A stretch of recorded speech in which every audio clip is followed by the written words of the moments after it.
I have always dreaded borders, and I don't mean the bookstore, but those artificial lines between countries that separate people from people. Back in the 1970s, I began to travel in earnest, and it was then that I first met up with borders. Now, our own borders were relatively simple affairs. But when I went for the first time to a communist police state, that was an altogether different thing. I had heard the reputation of those borders, and it terrified me. I was traveling then with an old lady. I've always enjoyed the company of old ladies. She noticed my fear as we approached the border, and she reassured me, "Don't worry, I'll take care of everything. You'll be fine." Well, the train pulled into the border station, and standing all around were heavily armed soldiers and policemen, many of them carrying huge machine guns and accompanied by ferocious dogs. I was shaking with fear. Remember, I was very young at that time. I'm still very young. The old woman took me by the hand and led me up to the customs official. He was about to look through my bags when she flung open her own suitcase and she said, "Uncle Joe," or "What's your name?" He said, "Steve is my name." "Uncle Steve," she said, "look at these wonderful things I have in my suitcase. Look at these beautiful new silk stockings I'm bringing from Austria. Here, take half of them for your wife. And do you have children?" "Yes, I have 2 children." "Well, look at this candy. I'm sure your kids will love it. And look what I brought for you." With that, she pulled out a bottle of what we would call firewater. Uncle Steve licked his lips. Then she closed her suitcase, and he turned to search through mine. Now, I knew I had many things in there they wouldn't like, including religious clothing and some books that would have been quite suspicious there. I probably could have gone to prison for some of that. He gestured towards my suitcase and started to ask me to open it. She put her hand on his and said, "Don't worry, Uncle, he's with me. There's nothing in there. Come on." And she took me by the hand, and we went right through the guards. That was my first experience with the terror of a border and a border guard being terrorized by an old woman. I've always been just a bit terrified of crossing borders. In more recent years, I was relieved to see that within the community of Europe, those borders have in many places all but disappeared, so that often one can travel from one country to the next without seeing one policeman, without seeing one soldier, without seeing one gun or one dog, without seeing any border patrol, any passport control, any customs officials. It's like traveling between California and Nevada without the casinos. When I was in Berlin a few years ago, my friend John was driving me from Berlin to Dresden, a city I had always wanted to see. And because we were talking, we became distracted and missed the exit. All of a sudden, he said to me, "I hate to tell you this, but we are now in Poland." We had crossed the border without even knowing it, and it was a delightful surprise.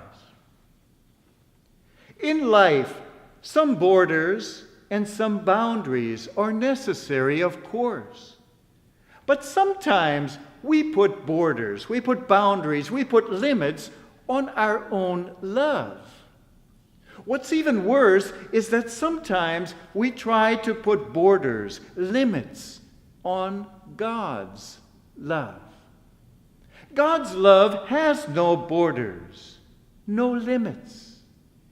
Today we hear of a Canaanite woman, a pagan, a non-Jew, someone who did not worship in the accepted way. Yet she came and asked Jesus for a favor. She was not of his people. She was not of his religion. Her people worshiped other gods.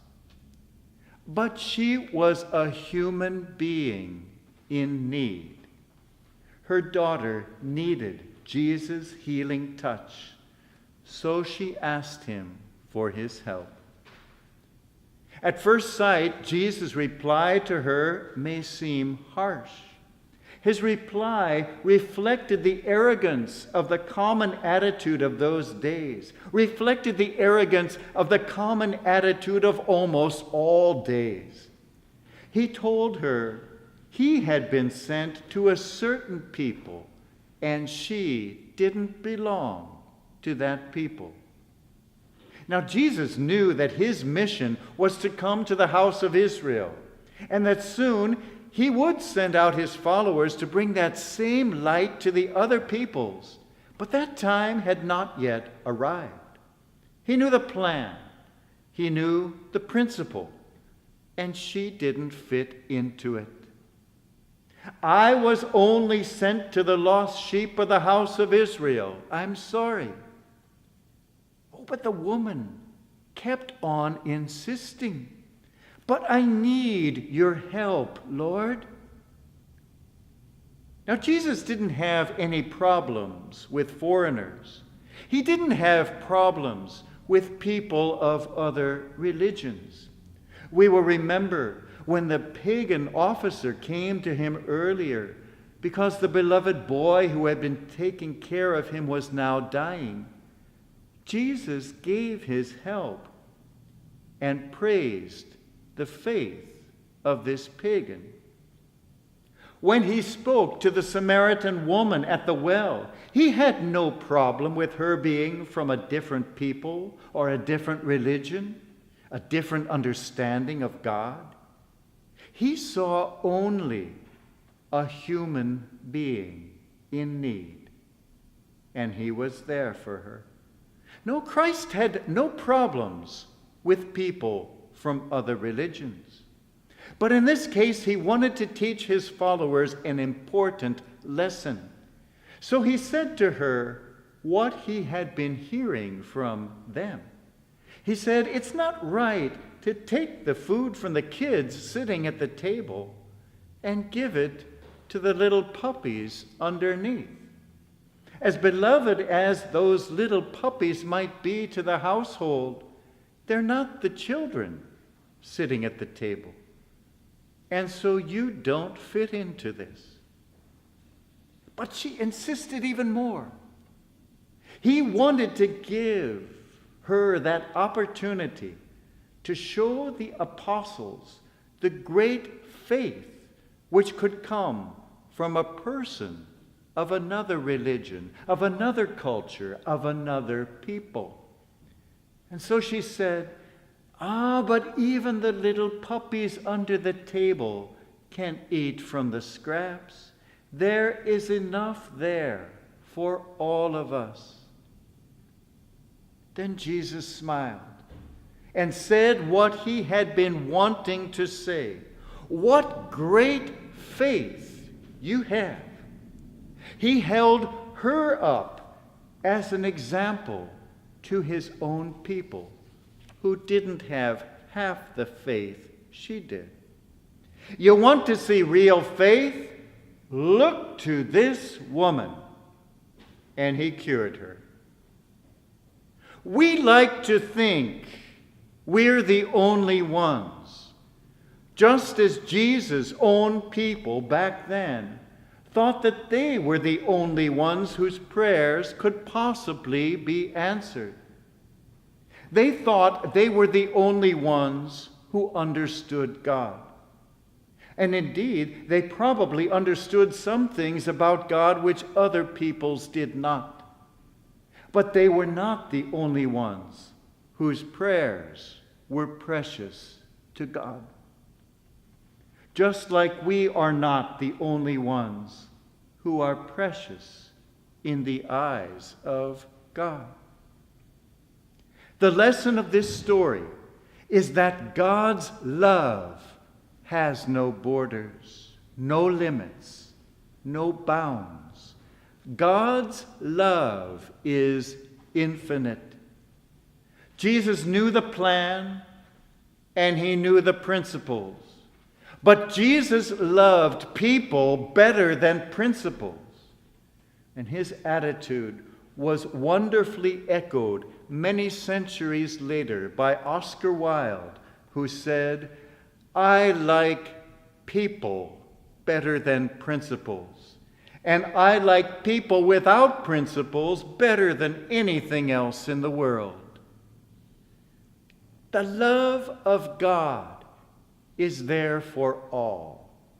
The Christ came to show us the face of God in himself. But if God chooses to show the divine face to another person in another way, who are we to place limits on the limitless love of God? The 1980s are not generally considered a period of great spiritual enlightenment. But there was one extraordinary event which took place on October 27th, 1986, in the beautiful city of Assisi, the home of St. Francis, that great apostle of peace. On that day, religious leaders from all over the world, from all the different faiths, came together for the first time in history and prayed together for peace. This was, I am proud to say, at the invitation of the Catholic Pope. There stood the Pope, the various patriarchs, the Archbishop of Canterbury, the Dalai Lama, Jewish rabbis, Muslim imams, representatives from the various religions and tribes of Africa and America, Buddhist and Hindu leaders, all coming together to pray together.